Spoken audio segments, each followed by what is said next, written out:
There are around 60 events on the PDC Tour every year, and that's not including the 17 weeks of Premier League darts action.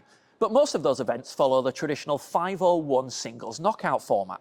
So, in the latest episode of our series of darts videos here at Sporting Life, we're once again joined by former major winner Paul Nicholson and Sporting Life's very own Chris Hammer to discuss the possible alternatives for darts. So Paul, let's get straight into it. What's your first idea for darts?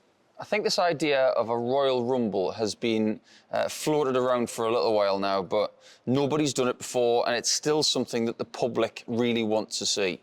This idea of starting two players on stage, drawing number one and number two, and playing each other in whatever format is chosen, whether it's 101, 201, 501, or 1001, you then play to a winner in that small match. But at the conclusion of that, somebody else comes out at position 3, and then you have another match, number 4, and so on and so on. But the thing about this, it's about audience interaction, and it's about surprises, because the person on the stage who remains there after winning, they don't know who they're going to play next, and the audience haven't got a clue who's coming. So to be clear, it's almost like a round-robin format, so winner stays on, next person comes in. I mean, how amazing would that be, Chris? Imagine the surprise of hearing your favourite player's walk-on music come on. You didn't know who was coming in, and he gets to walk in. That's the thing, it's the element of surprise, and I think I would like to see this more invitationally, so you could have a legend from the past. Say Phil Taylor, imagine Phil Taylor's music kits with 3 people left to come out, you've got Rob Cross up there, and then bang, Phil Taylor's music comes out and he can get revenge for that World Championship final. Don't get me wrong, this is great for the fans, great for the players, great for the promoter. It's an absolute commentator's nightmare because you wouldn't be able to prepare for the game that's coming up. But that adds a little bit of extra urgency to it. I agree. I think the ability for this format to give something else to the fans, that element of we don't know what's coming next. Everybody wants a bit of a surprise, and this delivers it. We're filming this at Winter Gardens in Blackpool. Can you imagine the atmosphere at an event like that, in a venue like this? Same for Ali Pali. It would be incredible, wouldn't it? Yes, I can imagine it in here because of the way this place looks and the way the acoustics work as well. I can see it happening. Now, we have to get one thing straight. This would not be a ranking tournament. This would be a spectacle and nothing else. It will be something for people to look forward to, maybe once a year. If you think about the way that the Royal Rumble works in WWE, everybody looks forward to that every January or early February, and I think darts is a sport that lends itself to doing this in the way that other sports couldn't. Could you change the traditional format is to have the stage in front of the audience. Could you change it so it was more akin to wrestling or boxing, where the stage is in the middle, the dartboard's in there, the audience can free roam around? That would be pretty cool, wouldn't it? Yeah, I mean, that's, you'd have the player getting into the ropes, a bit like in wrestling. Wouldn't they? Something like that. I mean, that would add to the entertainment, that's for sure. Well, you could actually have the whole thing rotating if you want in a glass box and everybody could see it. But the possibilities are there. With this kind of stage, everybody can see the stage because it's almost two-dimensional. But with this, it just gives you the opportunity to maybe think of something new, and it could open up lots of different possibilities. Would, as a player, even though there's no ranking points on the line, I'm sure all the players would be up for doing something different. Absolutely. I think a lot of the formats that we have are the same, and we love things like the European Tour, the Players' Championships and the Majors, and even the World Series and things like that. But sometimes I hear mutterings from the players that maybe they want to do something a little bit different.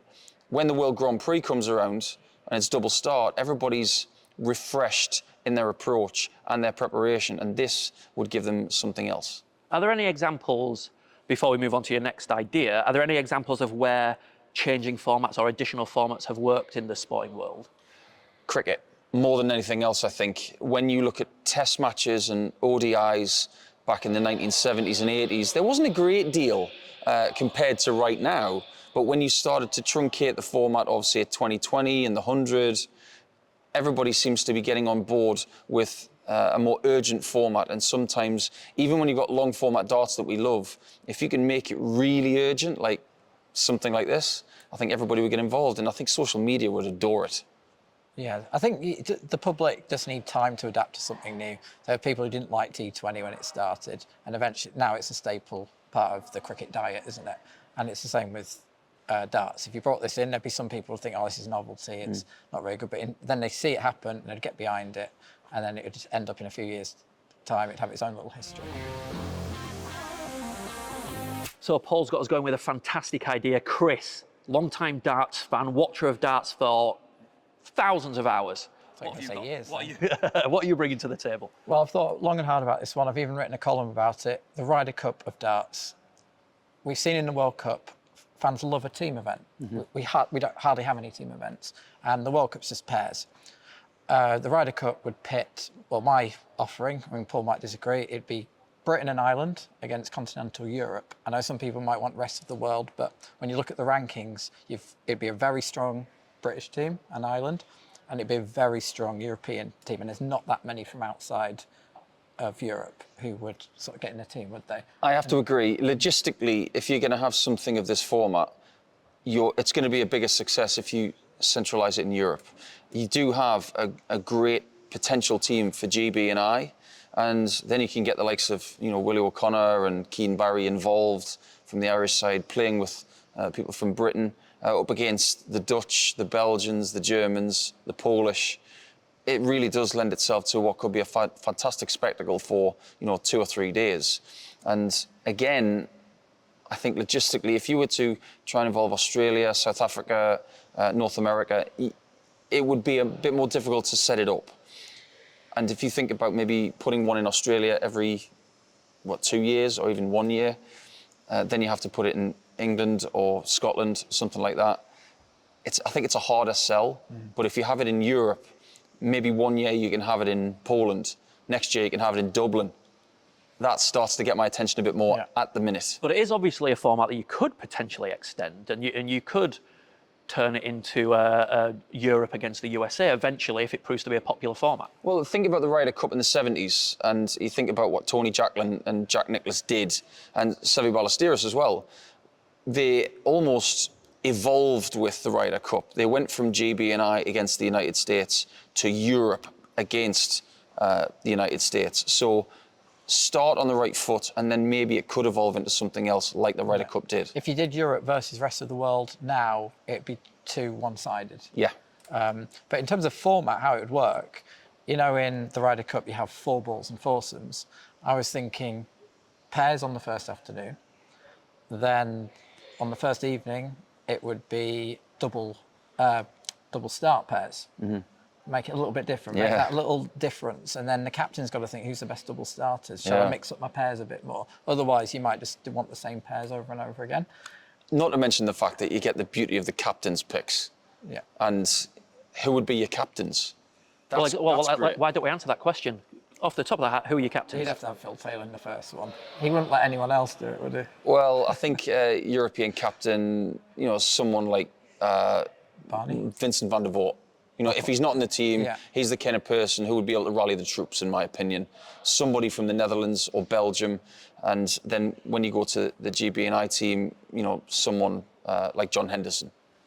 Why do you think it is important that darts does something like this to refresh the sport? Why do you think moving away from that traditional format could be important for the future of darts? Everybody loves a 501 straight start tournament, don't get me wrong. We really do like it, but other sports are evolving in their own ways.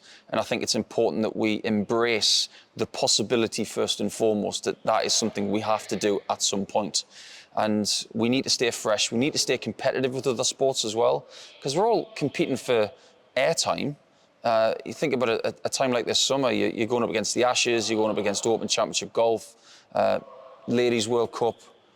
Let's face it, it's a competitive market, and sometimes if you want to grab the attention of the public, you've got to do something new. Yeah, I mean, I'm a massive darts fan, but even I, sometimes throughout the year, can get a little bit sort of just tired of the same thing. I need a little break from it, or I'm quite happy when August comes along and there's not many tournaments, and then when it gets to September, I'm ready for more of it. But if there was just something, we'll talk a bit more when these events would come in, but if there was something in August that was completely different, I think it would really help you through the summer and get ready back for those big majors of singles 501. Paul, as a former player, do you think players would love the idea? I think so. Give them the opportunity to play for a different reason, and I think they would get on board with it. A lot of these players, especially the more seasoned ones, maybe over the age of 40, they will remember playing in team environments locally and potentially for their areas or their countries. And it's something that they really enjoy. And if you were to give them a little taste of something like that, to have some camaraderie with some people that they're close with, or the opportunity to get closer to somebody else, I think they'd be on board with it. I put the idea to Johnny Clayton, and he loved it. And then Dave Allen, the press officer, told me, don't put any ideas. We have no room in the calendar. But I also asked Keane Barry, a younger player, someone who would aspire to try and get into, and again, he loved the idea too. So I think it would resonate with a lot of different generation of player. They all watch the Ryder Cup, and I just think it would just give that extra spice and a camera. Imagine the team, the backstage where the team, when someone's hit a winning double in the singles to bring the Ryder Cup home, and they're all backstage jumping on each other, and they come on stage. It'd be a great event, wouldn't it? I agree. Right, Paul, what have you got for us next? Everybody likes the snooker shooter, right? And you don't need a great deal of room to have one snooker table surrounded by fans in a very boisterous atmosphere. Why don't we have 1001 one-leg shootout, top 64 in the world, something like that? It doesn't take a great deal of time. And if you give dart players a decent prize at the end of it, where they can motor their way through the field in 1 or 2 nights, I think it gives you the kind of urgency to possibly have upsets. And that's what we all want to see. We've seen it in the snooker shootout. It would be too much to have one leg 501, so you just elongate that a little bit. And 1001 is something that people have played in previous decades in singles format. I just think it lends itself to a really good night or a couple of nights for the viewer. Is it realistic, do you think, particularly if you want the bigger names involved, is it realistic to get them involved for one leg? Are they going to want to do that? Well, in snooker, Ronnie O'Sullivan didn't always want to do the shootout, and I think some players think it's a lot of effort. I could just get knocked out to an unknown player having just broke off. That can happen. But generally speaking, the turnout's pretty good, and I guess if prize money is good enough. Yeah, I think if the prize money's good enough, they'll want to be there, and they will believe that they can win it, no matter what that prize money is. Again, whether it's a ranking event, that's entirely up to the promoter involved. But I think this is about the viewer and about giving them what they want. This atmosphere that we have at darts venues lends itself to noise, and this would create noise. It would create drama multiple times in a night, and who wouldn't want to buy that ticket? What's the chances of, an 18 dart? 18, would it be? Well, we'd be trying to set new records, right? Yeah. We haven't had a 1001 tournament, and all of a sudden, in 2 days, you create a new world record. And then someone would want to beat that the following year, and then the year after that, the year after that. It's a new book of records. And when it comes to 501 straight start, we've got so many records, but maybe we can create something of a divergent in this department. It'd make people think if I started on 501 and a pro started on 1001, I could win that, like. Really? But what's the odds on a perfect leg in 1001? Pretty slim, I'd say, yeah. But to get a really good leg, something like 21 darts, that's very possible, especially with the 180 hitters you got in world darts, like Dirk van Dijvenbode, Damon Heta, Luke Humphreys, and Ross Smith. Those kind of players would relish the fact that they wouldn't have to stop at 2 180s. They could possibly go for 3, 4, or possibly 5. You've obviously spent a lot of time with current pros on the tour. Are they itching for something like this? Do they want a new format? Do they want to see this happen for darts? Yes, they do. I think if you give them something new, whether it's look at the new event in Poland recently. You've got all of those Polish players who've worked really hard going to different countries for year upon year. Then all of a sudden they've got a home game. You think about Gerwyn Price, he's only got one home game a year in the Premier League in Cardiff. Give them something they can get their teeth into. But then if you think about the formats, you give them something different, they might think to themselves, hang on a minute, I might be better at this than they are. At the minute, we've got world rankings based on 501 straight start and one tournament on double start. Doesn't mean to say this has got to be a ranking event, but if it is, there may be somebody else who can get a lot of ranking points because they're better at this format than the other one. So, Chris, over to you for our next idea. Yeah, well, pairs. We all love pairs. In the World Cup this year, it was more popular than ever because they ditched the singles and just made it all about pairs. So why don't we have more pairs that isn't to do with your nationality? So there's 2 options here. blind pairs, where there's 32 players in the hat and they all just randomly get drawn against with each other. I like that idea. Or pick your pairs. So you'd have, say, the top 16 in the world. So top seed gets to pick his pair from ranked 17 to 32. Then world number 2 gets his pick from who's left, and so on and so on. Sure, okay. I feel sorry for who's the last person picked. It's like it's football at schools. Such is life. Yeah. Such is life, yeah. But yeah, I mean, Paul, which would players prefer there, or do you see mileage in either of them? I think there's mileage in both, but from a player's perspective, they'd want to choose. If you think about the world number 1 at the minute, you got Michael Smith. Who's Michael going to pick outside of the top 16? That's really interesting. That is a show in itself. You have a half-an-hour show, right? Number 1 seed. Who's going to be your pick for the Pairs Championship? Like Love Island. No, it's not. It's absolutely not. It's way better than that and way more real. Sure, okay.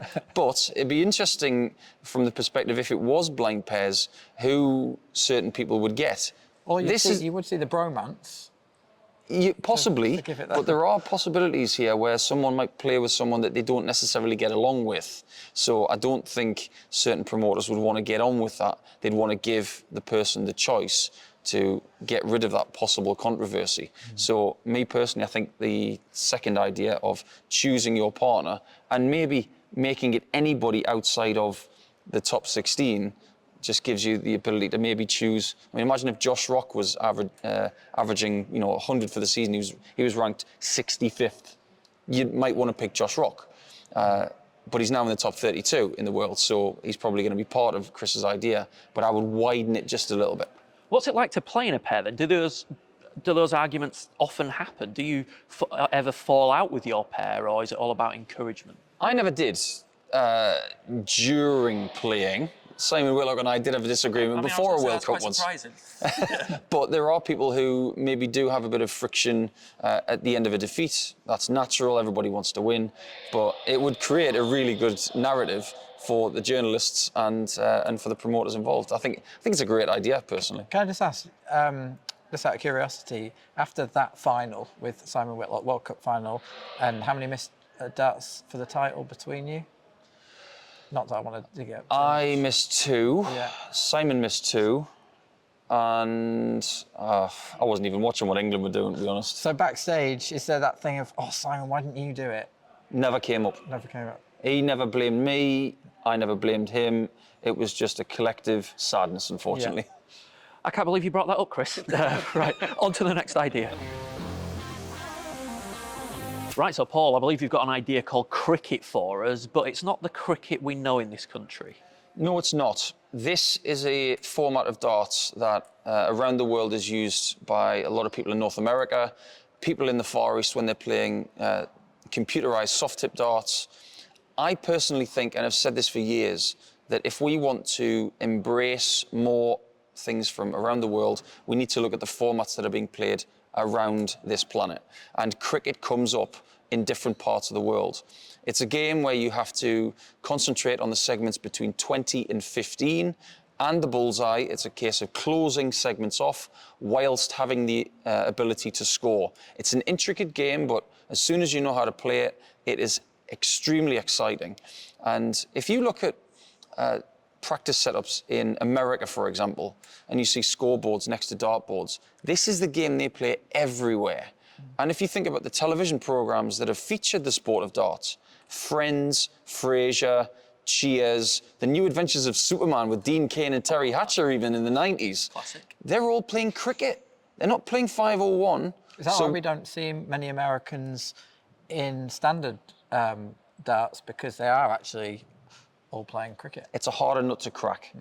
As far as I'm concerned, this is the game that they're used to, and they're having to change their ways of playing the sport to be in a place like this. We need to understand what they are used to so we can have something like this. And we have had a World Cricket Championship before in Las Vegas. It was hugely popular with the North Americans, and I'm amazed that we haven't done it in 12 years. And who won that?